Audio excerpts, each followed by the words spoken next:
feeling it somewhat unfortuitous that I got called to speak this morning. That's okay. I'll take that. Thanks.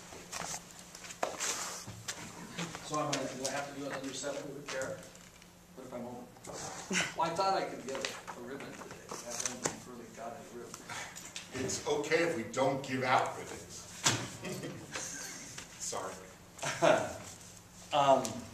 I was sitting in a friend of mine's office one day at the bank, and in walked a girl. And she was maybe 30-something. She had red hair and green eyes and a great tan and $20 worth of lipstick on and this kind of party dress. And she came in, and my buddy Jimmy stood up and goes, Sarah, and she goes, Jimmy. And they hugged, and she started talking to him, and while I was sitting there, and she just flirted with him, and he got a little redder, and finally she kissed him on the cheek and said, well, I'll see you soon, Jimmy. He said, goodbye, Sarah. And I'm going, who was that? Who was that girl? And Jimmy said, well, let me tell you about Sarah. 10 years ago, when I used to be a teller at the bank, and the owner was old man Jensen, he used to live up on a little house up there on South Temple. It was kind of one of those mini mansions, and he had 2 daughters living with him, Sarah and Lily, and we would have these parties. So I'd find myself at a party. This is Jimmy telling me this story. I'd find myself at this party, and I'd be back in the corner with the other tellers and some of the local girls. I'd chat up, maybe I'd chat up Lily, but I would wait all night for my chance that Sarah would come by. Because she would be at these parties, and boy, you think she looked nice when she came in the office? You should have seen her at the party. She was decked out with the jewelry, and she looked so great. And all the guys kind of were wondering when their chance would be to say hi to Sarah. And she'd come up to me, and she'd go, hi, Jimmy, and I'd go, hi, Sarah, and then she'd talk, and I'd listen, and I knew she was going to kiss me, and I'd get a little redder, and finally I'd get that kiss on the cheek, and off she'd go, and I go, whoa, whoa. And I didn't know what to think about Sarah back then. I didn't know if I was in love or lust or, I don't know. She was just amazing. So one day I was working here at the bank, and I went out to lunch, and I went over to the park across the way here, and I wasn't sure what I should do. Should I?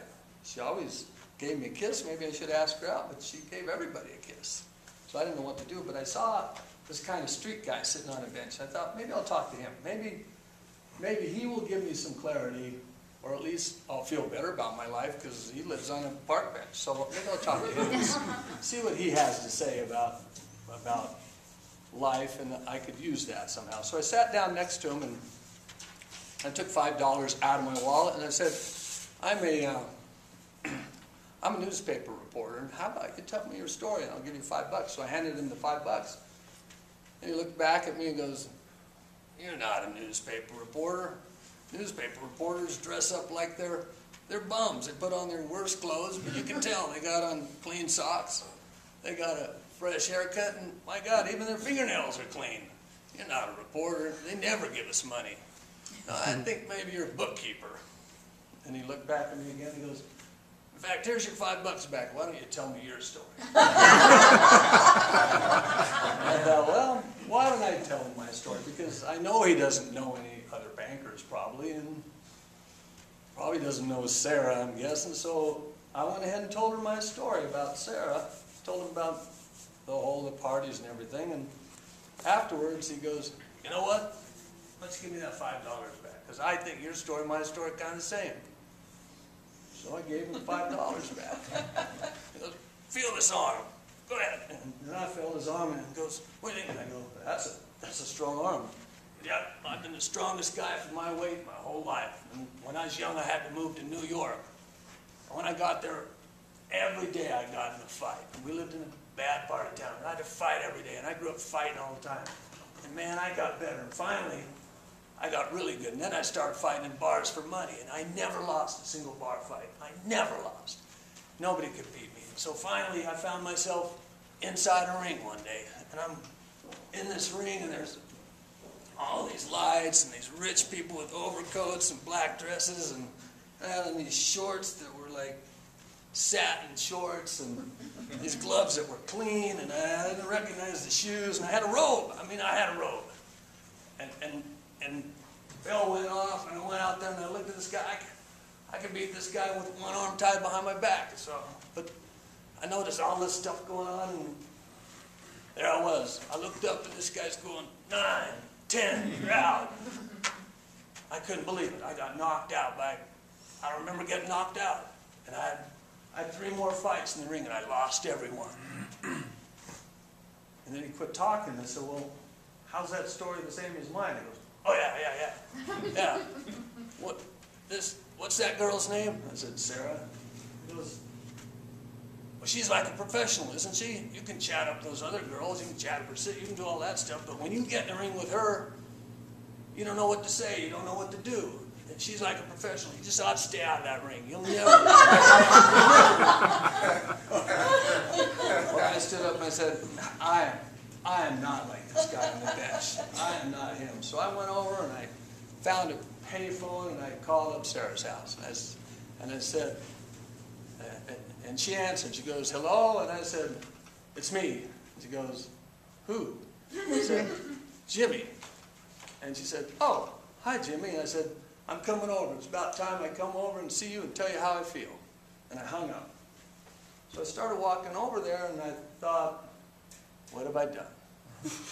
My God, I know Sarah isn't crazy about me. So I got halfway there, and I was getting more nervous. What am I going to say to her? I got 3/4 of the way there, and now I'm getting real nervous. So I started thinking of excuses. Maybe I made a bet with somebody. I don't know what I was going to say to her. So I'm waiting at the bottom of the sidewalk, and I'm thinking, I got to go talk to her. I got to tell her that maybe somebody put me up to something. So I went up to the door, and I knocked, and the door opened. And there was Lily standing at the door with a big smile on her face. And she goes, Jimmy, I thought you cared for my sister. And I'm looking at Lily, Sarah's little sister, and I'm going, how could I not see Lily more clearly? I've always thought about Sarah, but look at Lily. She's gorgeous. She's sweet. She's kind. And she goes, would you like to come in, Jimmy, and have lunch? So I went in with her to the kitchen. And I'm sitting there, and the kitchen's kind of not well lit, and she's cooking me up something. I'm thinking about the boxer, and I thought, the boxer's right. Here I am. This isn't the ring. This is the amateur ring right here. And this is where I belong, in the kitchen with Lily. Thank you.